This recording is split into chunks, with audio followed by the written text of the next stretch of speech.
좀 생뚱맞는 질문이겠지만 여러분들 한번 마음으로 답을 한번 해보실까요? 여러분 복 있는 사람입니까?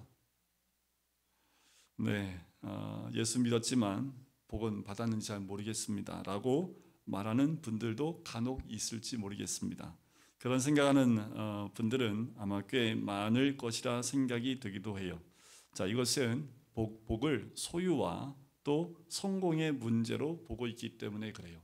하지만 성경에서의 복은 소유하는 것과 또 성공하는 것에 두지 않고 믿음의 문제임을 우리에게 알려주고 있습니다. 만약에 우리 집에 자녀가 집도 있고요, 가족도 있고 건강하고 먹을 것도 있고 공부도 할 수 있는데 나는 불행하다고 얘기하고 있다면 부모의 마음이 어떨까요? 네가 못 먹냐, 뭘 못 입냐, 뭐 갖고 싶은 걸 못 가졌냐 하면서 부모 마음은 그런 말이 막 여기까지 차지요. 기가 막히겠지요. 아마도 불미스러운 일이 있겠지만 불행하다는 생각에 사로잡힌 것이 답답할 아마 마음이 들지 않겠습니까? 이 시대가 아마 그런 것 같아요.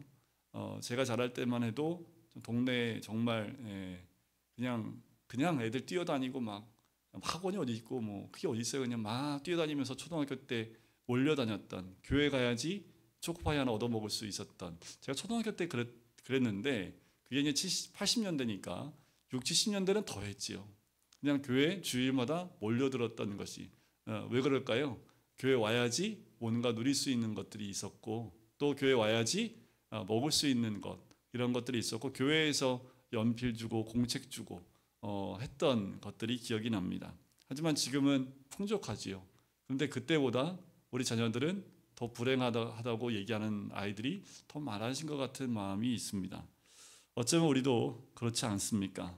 예수님을 믿고도 복 없는 사람은 없지요.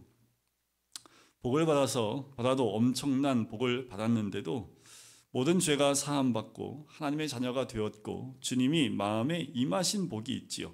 영안이 열려서 하나님과 하나님 나라를 알게 되었고 인생이 달라졌고 미래가 달라졌습니다. 이보다 더 큰 복이 어디 있을까요? 또 도대체 어떤 복이 더 필요한 것일까요? 우리는 예수를 믿고 앞으로 복을 받을 사람이 아닙니다. 예수 믿고 이미 복 있는 사람이 되었지요. 이것은 믿음의 문제입니다. 믿음은 바라는 것들의 실상이요 보이지 않는 것들의 증거입니다. 믿음은 과거적인 언어가 아니라 미래적인 언어입니다.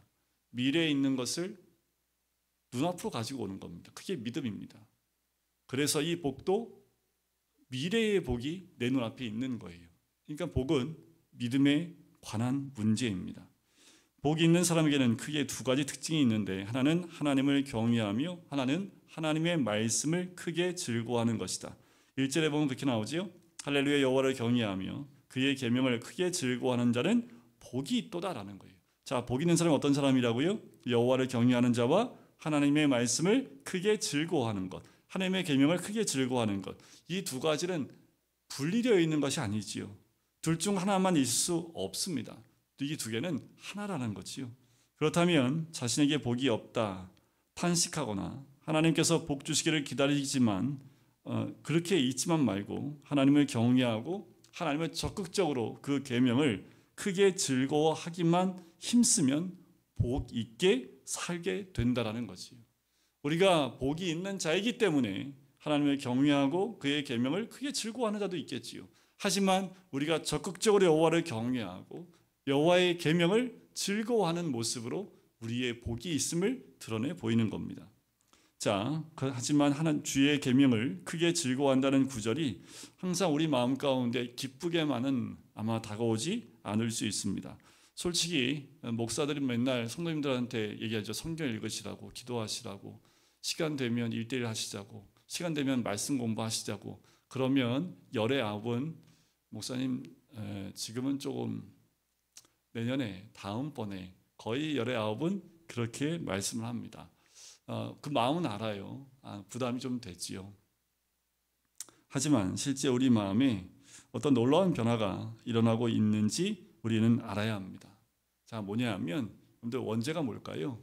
원죄의 가장 시작점은 아담이 죄를 지음을 통해서 우리에게 들어오는 거지요. 그 아담이 먹지 말라고 하는 그 선악을 알게 하는 나무의 열매를 따 먹었기 때문에 그래요. 그거 먹어도 괜찮을 거야 라는 말에 속아서 마귀의 말을 따라갔기 때문에 그것이 원죄가 됐던 거지요. 바로 원죄는 하나님 말씀을 따르지 않고 다른 말을 따라가는 것이기 때문에 거기서 원죄가 시작이 됐지요. 그러면 하나님 말씀이 부담스럽고 싫어하는 마음이 심각한 것임을 우리는 알아야 합니다. 우리가 주님을 사랑하고 구원받고 복이 있는 사람이 됐다면 우리 안에 자동적으로 어떤 마음이 있어야 되냐 하면 말씀을 사모하고 예수님을 사모하고 예수님을 믿게 되면 하나님 말씀에 대한 그 마음이 우리 안에 변화가 일어나야 된다는 거지요. 말씀에 대한 갈망이 일어나게 나야 된다는 거예요. 말씀을 보고 싶고 말씀을 암송하고 싶고 말씀을 알아가고 싶고 말씀 안에서 주님을 만나고 싶어 하는 거지요. 고린도전서 2장 12절에 보면 우리가 세상의 영을 받지 아니하고 오직 하나님으로부터 온 영을 받았으니 이는 우리로 하여금 하나님께서 우리에게 은혜로 주신 것들을 알게 하려 하심이라. 여러분, 우리 마음에 오늘 은혜로운 설교를 듣고자 하는 갈망이 있으십니까? 아침에 눈을 뜨고 오늘도 하나님 말씀을 가까이 가고 싶은 마음이 있으십니까? 그것이 우리 안에 있는 하나님으로부터 온 영의 역사라는 거예요. 세상 그 누구가 말씀을 읽고 싶은 사람은 아무도 없어요. 주의 영이 임한 자에게만 그런 마음이 든다라는 거지요. 예수 그리스도를 믿는 자에게는 성령이 그 안에 있지요. 내주하고 계시기 때문에 내주하고 계신 성령께서 우리로 하여금 말씀을 사모하고 또 말씀을 가까이 하려고 하는 그 마음을 주신다라는 거예요. 아직은 크게 즐거워하는 단계는 아닐지라도 그 씨가 심겨져서 점점 자라고 있다라는 겁니다. 하나님의 말씀을 크게 즐거워하는 것은 좋으신 하나님을 만났다는 증거입니다. 여러분들, 아버지가 아들한테 이것 좀 해주라 라고 부탁을 하면, 자, 너에게만 부탁하는 거야 하면 그 부탁을 다른 아이한테, 다른 형제들한테 얘기하지 않고 자기가 그것을 다 하면서 기쁘게 그 일을 감당하는 자녀가 있는 반면에, 어떤 자녀는 부탁을 하면 왜 나한테만 그 일 시키냐고, 쟤도 있고 얘도 있는데 시키려면 다 시키셔야지 하면서 하는 자녀들도 있지요. 자, 무슨 차이가 있을까요? 아빠 좋아하면 시키면 자기가 다 하고, 아빠의 관계 가운데 조금 안 좋으면 왜 아빠는 나만 괴롭히냐고 이렇게 얘기할 수 있겠지요. 하나님 말씀대로 사는 것을 크게 기뻐하는 사람은, 그 사람은 저 사람이 복 있는 사람이구나 알 수 있는 사람이라는 거예요. 말씀을 가까이 하고 또 말씀 안에 거하기를 원하고 또 말씀을 사모하는 모습 가운데에서 참 복 있는 사람이 어떤 모습인지를 알아갈 수 있다는 거지요. 자, 오늘 112편은 그들이 어떤 복을 받게 되는지를 쭉 설명을 하고 있습니다. 자, 그걸 요약해보면 이런 거예요. 자손들이 이 세상에서 능력 있는 사람이 되고요, 그의 집에는 부귀와 영화가 있고요, 은혜를 베풀며 구워주고요, 재물을 흩어서 빈곤한 자들에게 나눠주고요, 부와 재물을 공의 가운데 사용하고요, 흉한 소문과 대적하는 악인으로 인하여 두려워하지 않는 삶을 살게 된 것입니다. 듣기만 해도 기분 좋지요. 정말 이러면 좋겠어요. 그런데 주목해 보아야 할 구절이 있습니다. 자손들이 잘 되고 세상에서 부귀 영화를 얻는 것만 보면 안 돼요. 자칫 그것은 짝퉁복음이라고 하는 그 축복에도 내용이 들어가 있기 때문에 그래요. 그러므로 그것만 보고 복 있다 판단하면 큰 실수를 할 수 있습니다. 정말 복 있는 사람은 어떤 사람인지 정확한 기준을 가지고 있어야 돼요. 그 기준이 굉장히 중요합니다. 첫째가 2절과 4절에 나와 있고요, 4절과 6절에도 나옵니다. 정직하고 의로운 사람이 되는 것이다 라는 거예요. 복 있는 사람은 정직하여, 그리고 복 있는 사람은 의로운 사람이라고 2절과 4절과 6절에 기록하고 있습니다. 항상 하나님을 바라본다면 누구나 정직하고 의로울 수밖에 없지요. 그런데 왜 교회들이 욕을 먹습니까? 교회가 정직하지 못하기 때문에 그래요. 의로우라고 의롭게 돼야 될 교회가 그 의로움을 드러내지 못하기 때문에 세상에서 손가락질을 받고 있는 모습이라는 거지요. 우리 믿는 자들이 더 정직하고 의로운 모습을 가져야 되는데 우리가 그 모습을 가지고 있지 않기 때문에 우리를 향해서 손가락질을 하고 있다라는 거지요. 그리스도인은 뭔가 달라야 합니다. 다른 사람이 거짓말할 때 우리는 내 손해를 본다 할지라도 정직한 모습을 드러내는 것, 그것이 그리스도인의 모습이고 그것이 정말 복 있는 사람의 모습입니다. 세상에서 복 있는 사람의 모습이 세상에서 내 것을 잃어버린다 할지라도 우리가 복 있는 사람으로 지켜야 될 것을 지켜나가는 사람이지요. 또 하나는 5절에 나오지요. 은혜를 베풀며 구워주는 자는 잘 되나니 그 일을 정의로 행하리로다. 자, 복 있는 사람의 특징은 가난한 사람에게 은혜를 베풀면서 넉넉히 구워주는 사람이라고 나옵니다. 복 있는 사람은 스스로 가난한 사람에게 구워줘야 할 사람이라 여기는 사람이라는 거예요. 그래서 복 있게 사는 것, 그것을 의미합니다. 태국에서 농부를 자콘이라고 부른다고 그래요. 자콘. 그 뜻이 뭐냐면 가난한 운명을 타고난이라는 뜻을 갖고 있답니다. 그게 농부의 그 뜻 안에 있대요. 가난을 운명으로 생각하니까 가난을 극복하려 하지 않고요. 대를 물려서 그냥 가난 속에 살고 있는 사람들, 자기가 누구라는 자의식이 얼마나 무서운지가 나옵니다. 그래서 그렇게 농부라고 불리는 사람은 대대로 부족하고 또 가난하게 살 수밖에 없는 자의식을 갖고 살아간다는 거예요. 우리나라에 복음이 들어오기 전에 우리나라도 그랬습니다. 종으로 태어나면 그냥 태어날 때부터 종으로 자의식이 결정이 됩니다. 못 살아요. 그러면 자손 대대로 못 살았기 때문에 자식이 못 살아요. 구한말 시대에 이것이 너무나 팽배했고 잘 사는 사람과 못 사는 사람의 격차가 너무도 심했고 빈부의 격차뿐만 아니라 지위 고하가 너무도 컸기 때문에 일반 평민 이하의 삶을 사는 사람들은 절대로 그 삶을 벗어날 수 있는 방법과 기회가 전혀 없었습니다. 그들에게 있었던 이런 패배의식적인 그리고 자의식을 깨울 수 있었던 것은 선교사님들이 들어와서 한 사람 한 사람이 하나님 앞에서 얼마나 소중한 사람인지를 깨닫고 난 다음에 그들의 자의식이 바뀌기 시작합니다. 공부를 할 필요가 뭐 있어? 라고 생각했던 사람들이 이제 자녀들에게 공부할 수 있는 기회를 주려고 애를 쓰기 시작을 해요. 선교사님들이 들어와서 우리나라에서 바꿔온 것이 너무도 많지만 이 나라에 있는 스스로 갖고 있었던 안 된다라고 하는 또 가난하다고 생각하는 자의식을 다 바꿔놨던 거지. 근데 혹시 우리의 자의식은 어떻습니까? 그렇게 선교사님들이 우리의 자의식을 다 바꿔놨는데 혹여나 지금 우리의 자의식은 또 다른 자신의 모습에 묶여있지는 않습니까? 복 있는 사람에도 불구하고 복이 없는 자로 스스로를 묶고 있고 자의식 가운데 머물러서 말씀의 그 은혜 가운데 들어가지 못하고 묶여있는 모습 가운데 있지는 않습니까? 주님께서 주라 그리하면 너희에게 줄 것이니 곧 후이되어 누르고 흔들어 넘치도록 하여 너희에게 안겨주겠다. 누가복음에 말씀합니다. 이 사람이 바로 복 있는 사람이라는 거지요. 여러분들 중국 저도 못 가봤습니다. 한 번도. 중국 갔다 와보셨죠? 우리나라하고 비교해보면 정말 어마어마하게 크다고. 최근에 우리나라에서 제일 긴 케이블카를 저희 춘천에 있습니다. 사막산 한 왕복 30분 걸려요. 우리나라에서 케이블카만 타고 왕복 30분 걸리는 게 거기가 처음이래요. 근데 중국 가면 타고 올라가는 게 막 한도 끝도 없다고 하더라고요. 그러니까 우리나라에서 보는 것보다 정말 중국 땅은 광활하고 크기 때문에 딱 봐도 큰 나라라는 느낌이 든다고 합니다. 일본에 가면 일본 정말 깨끗하다는 느낌이 들 정도이고 강대국이라는 느낌이 든다고 그래요. 하지만 복 있는 나라라는 생각은 들지 않는다라는 거지요. 복 있다는 특징은 크거나 깨끗한 것만으로는 부족합니다. 그 나라 국민의 정신이 얼마나 이타적이냐 하는 것이에요. 그 점에서 일본, 중국은 강대국이라고 우리가 인정할 수 있을지 모르지만 복 있는 나라라고 우리가 말할 수는 없지요. 우리나라가 복 있는 나라가 되는 길은 무엇일까요? 그것은 이 땅에 있는 그리스도인이 복 있는 사람으로 사는 겁니다. 그러면 이 나라는 복 있는 나라가 돼요. 정말 하나님이 아버지라고 믿어지는 사람을 남을 돕는 자가 될 수밖에 없습니다. 또 진정으로 복 있는 사람에게 있는 특징이 두려움이 없다는 또 다른 특징이 있어요. 6절과 7절에 그 부분이 나오지요.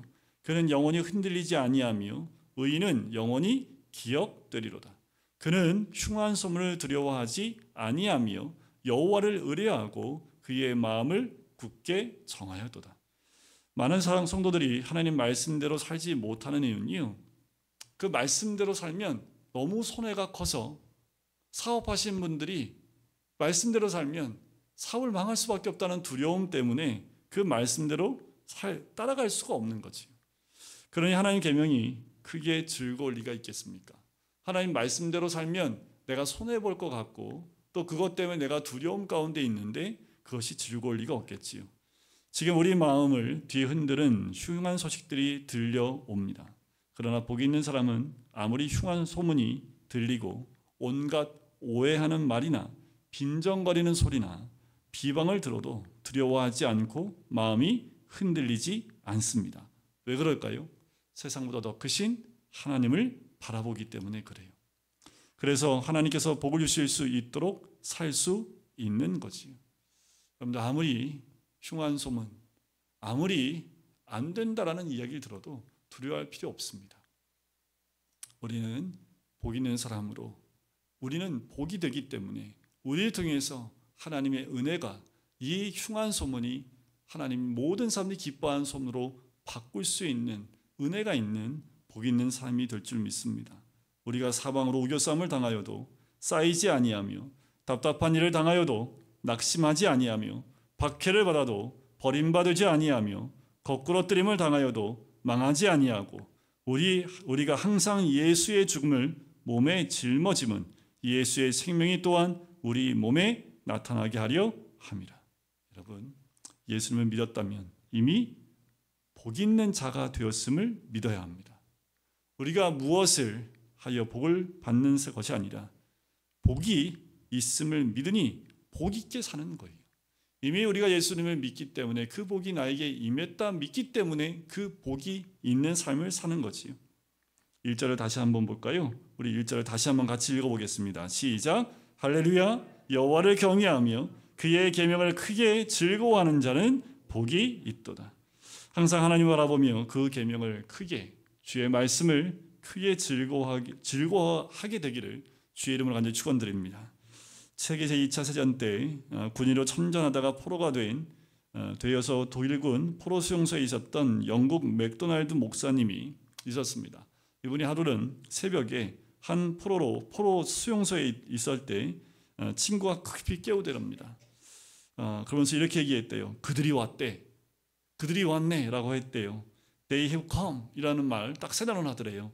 자, 이 사람은 전기 기술자인데 라디오를 만들어 가지고 아마도 이제 BBC에서 보내는 그 라디오 그 전쟁 상황을 수용소 내에서 듣고 전달하는 임무를 했던 사람이에요. 그 사람이 그랬대요. They have come. 그들이 왔네. 이 말은 연합군이 노르망디 상륙 작전에 성공했다는 뜻이었습니다. 그들이 왔다는 소식, 기다리던 소식, 기쁨의 소식이 온 수용소에 퍼지니까 그 다음날 포로들이 새벽에 나와서 외치기 시작을 합니다. 춤추면서 그들이 왔다 하면서 춤을 추기 시작을 해요. 이 소식을 알지 못하는 독일군은 그들에게 총을 향하면서 총구를 대면서 저희들이 미쳤나 하면서 쳐다보고 있었다고 얘기를 해요. 어쩌면 여러분들 이 소식이 우리 가운데 이미 임한 사람이 우리들 아닙니까? 그분이 우리 가운데 오셨지요. 우리가 죄의 굴레 가운데 있다가 예수님이 우리 가운데 오셨기 때문에 더 이상 죄의 굴레나 세상이 그 어떤 것을 나를 얽매이지 못하고 그리스도 안에서 참 자유함을 얻은 바로 그가 오셨다는 외침 가운데 오히려 복으로 기뻐해야 될 사람들이 우리들 아닙니까? 세상의 모든 것들이 환경이 힘들고 어렵다 할지라도 그 가운데서 기쁨을 드러낼 수 있는 사람들은 그리스도인밖에 없는 줄 믿습니다. 우리는 하나님 말씀인 성경을 통하여 엄청난 소식을 들었지요. 주님이 오셨다. 내 안에 임하셨다라는 거지요. 그 기쁨이 우리 가운데 있는 사람들, 그것이 바로 복 있는 사람이고 그리스도인인 줄 믿습니다. 믿지 않는 사람들은 그리스도인들이 가지고 있는 이 기쁨을 감당할 수 없지요. 성도 여러분, 저는 오늘 우리 모두 나는 이미 복을 받았구나 믿게 되길 바랍니다. 이미 나에게 목사님 지금 이런 상황인데 맞아요. 여러 가지 어려움이 있고 여러 가지 아픔이 있는 거 알아요. 하지만 우리는 예수 그리스도 안에 이미 복된 사람들이고 복 있는 사람이고 복이 된 사람이라는 겁니다. 그리고 복 있는 자로 정직하고 의롭고 나누어주며 하나님 외에 어떤 것도 두려워하지 않는 차가 되는 것, 그것이 우리가 누려야 될 참 복인 줄 믿습니다. 이 세상이 힘들고 어려울 때, 또 고통이 몰려온다 할지라도 주님으로부터 주어진 그 복을, 우리만이 누릴 수 있는 그 복을 잃어버리지 않고 또 고백하며 기쁨으로 영광 올려드릴 수 있는 우리 모든 성도님 되시기를 주님의 이름으로 간절히 축원드립니다.